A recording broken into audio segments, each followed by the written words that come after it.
इसी समय सिद्ध चक्रमंडल विधान पहली बार किया गया। बैसाख सुदी पूनम 28 मई 1953 गुरुवार के दिन बहन श्री के हाथों के द्वारा ओमराला में मंदिर का शिलान्यास किया गया। जहां गुरुदेव का जन्म स्थल था वहां पर शिलान्यास किया गया। बछराज जी गंगवाल आए। जी घटना बहुत सुंदर है, छुट्टी कर रहे हो, चिंता नहीं करना। बछराज जी गंगवाल आए। हालांकि घटना तो हम शॉर्ट में सुना रहे हैं, घटना वैसे बड़ी है। अभी नेमीचंद जी आवे तो, दिगंबर पंडित आवे तो, फूलचंद जी आए तो, जगन मोहन लाल जी आए तो, बछराज जी आवे तो, सबको गुरुदेव के पात्रा खटक रहे थे। अभी तक गुरुदेव का पात्रा चल रहा। पात्रा समझते हो?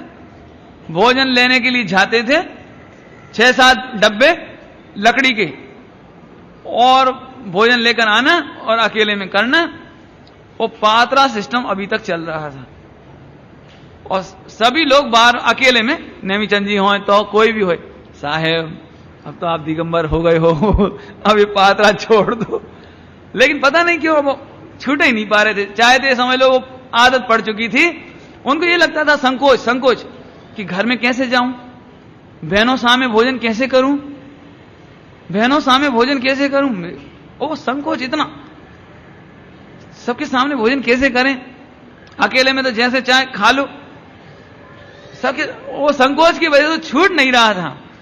लेकिन इस बार बछराज जी गंगवाल आए और साथ में स्टील के डब्बे लाए कि गुरुदेव श्री एकदम नहीं छोड़ पाएंगे। सो उन्होंने वो लकड़ी के पात्रा ले लिए और वो स्टील के पात्रा दिए कि साहब अब आप इनमें लेना। इस तरह परिवर्तन के 16 बरस बाद तक अब ये बात ऐसी ही चलती रही। और बाद में स्टील के भी छूटेंगे, चिंता नहीं करना। है ना, बताऊंगा बाद में। और इसी बरस गुरुदेव श्री की 2 जन्म जयंती मनाई गई। अब 2 कैसे मनाई गई? क्योंकि 2 बैसाख थे। एक बैसाख में सोनगढ़ में और एक बैसाख में पालेज में जहां उनका कुटुंब रहता था, व्यापार किया था, वहां पर ये 2 जन्म जयंती गुरुदेव श्री की इस तरह कुल मिलाकर के 96 जन्म जयंती मनाई गई। सर 96 कैसे हो गई? 91 मनी है तो ठीक है, लेकिन करें क्या? गुरुदेव श्री के जीवन में 5 बैसाख 2 बार आए। समझ आए ना? इसलिए हम यदि कुल टोटल काउंटिंग करें तो बैसाख सुदी 95-96 बार आई, 96 बार। ठीक है। और मानस्तंभ प्रतिष्ठा के समय भावनगर के महाराजा कृष्ण कुमार सिंह पधारे। उनका जीवन बड़ा प्रामाणिक, बहुत अच्छा, बहुत आदर्श, अच्छा जीवन। भारत के एक कृष्ण कुमार सिंह जी ऐसे राजा थे जिन्होंने रजवाड़ाओं का विलय हुआ ना, विलय समझते हो? स्टेट बनानी थी, स्टेट, और प्रजातंत्र लागू करना था, तो सब रजवाड़ाओं को भंग कर दिया, राजाओं का राज भंग कर दिया। तो एक कृष्ण कुमार सिंह जी ऐसे पहले व्यक्ति थे जिन्होंने अपनी स्टेट साइन करके कह दिया कि इसे आप ले लो, सबसे पहले। और इनको इसी उपलक्ष्य में मद्रास का गवर्नर राज्यपाल बनाया गया था। ऐसा ना, इतना वर्णन क्यों किया मैंने कि ऐसा व्यक्तित्व जब सोनगढ़ पधारा, जिसको मद्रास का गवर्नर बनाया गया, जिसने सबसे पहले साइन करके अपनी पूरी प्रॉपर्टी रजवाड़ा में दे दी। और जब गुरुदेव श्री का शिलान्यास वो प्रोग्राम हुआ मान स्तंभ का, तो वे आए तो गुरुदेव बोले कि जिसे थोड़ा चाहिए वो छोटा भिखारी है, जिसे ज्यादा चाहिए वो मोटा भिखारी है। गुरुदेव श्री इतने सरल, माने इतने सरल।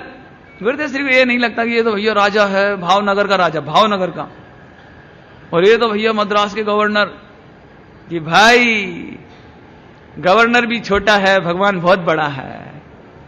भगवान में अनंत गुण अनंत शक्ति बसती है, इसकी महिमा अद्भुत है, अपार है, इसको जानो, इसमें क्या रखा है। ऐसे मतलब कुल मिलाकर गुरुदेव श्री निष्प्रही व्यक्तित्व, निश्चल व्यक्तित्व, सरल व्यक्तित्व, और बच्चों जैसा जो आया सहजता से कह दिया। टाइम तो 1.25 घंटा ले लिया आपका। लेकिन अब लेना भी करें क्या? वो देखो भाई, थोड़ी ताकत तो आपको लग रही होगी, मैं जानता हूं, लेकिन गुरुदेव श्री का जीवन इतना सरस है, उतने सरस हम बोल नहीं पा रहे हैं, ये समझ लो आप। लेकिन 1-2 दिन की तकलीफ और भी हो आपको तो भी सुनना इसे, कभी आपको मालूम पड़ेगा एक एक दिन गुरुदेव का कैसा रहा होगा, कितना उत्साह और कितना समर्पण। अभी इसकी चर्चा थोड़ी और है, वो चलेगी, और बाद में हम बहुत सुंदर सुंदर प्रसंग आखिरी में सुनाएंगे। अभी एनुअल वार्षिक विवरण निकल जाए तब सुनाएंगे। ओम नमः शिवाय।